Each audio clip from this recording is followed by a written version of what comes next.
और अच्छा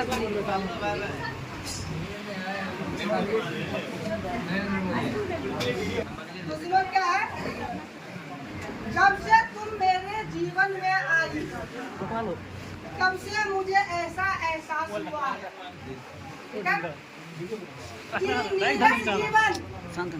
कि नीरस जीवन यह मेरा सरस सा हो गया है। नीरस मतलब क्या, जिस जीवन में मतलब कोई आनंद नहीं की, लेकिन तुम्हारे आने से मेरा जीवन क्या हो गया, सरस बन गया है। यानी आनंद से क्या होगा, भर उठा है। ठीक है ना।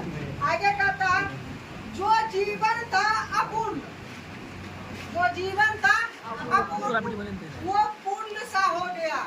मतलब यहाँ पे कवि यहाँ ना मैंने कवि का कहते हैं क्या कि तू मेरे जीवन में नहीं थी।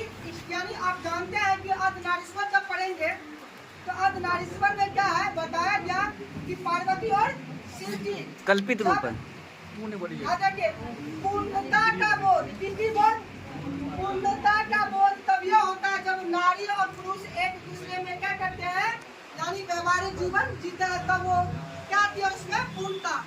अगर हम गृह जीवन में प्रवेश नहीं करते हैं तो कहा जाता है क्या, चाहे वो नारी हो या पुरुष हो, क्या अपूर्ण है। तो हमने पूर्णता शब्द को साबित करते हुए है ना, इसको लिखे क्या, जो जीवन था अपूर्ण वो पूर्ण सा हो गया है, जो जीवन था बेरंग वो रंगीन सा हो गया है। जब से तुम मेरे जीवन में आई तब से मुझे ऐसा एहसास हुआ है जिंदगी बर्बाद हो कि मरुभूमि के, कि मरु जीवन के भूमि पर, मरु मतलब मरा हुआ भूमि जहाँ पर कोई फसल क्या होती है, जा नहीं सकते हैं, बनकर बरखा सजल हरियाली बना दिया है। यानी मरुभूमि पे किसी चीज को यानी फसल को उगाना बहुत ही क्या है, मुश्किल काम है। लेकिन मेरे यह जीवन मरुभूमि के समान हुआ था, लेकिन तुम्हारे आ जाने से मेरा यह मरुभूमि यानी मरा हुआ जीवन फिर से क्या हुआ, यानी सजल हो गया, यानी हरा भरा हो गया।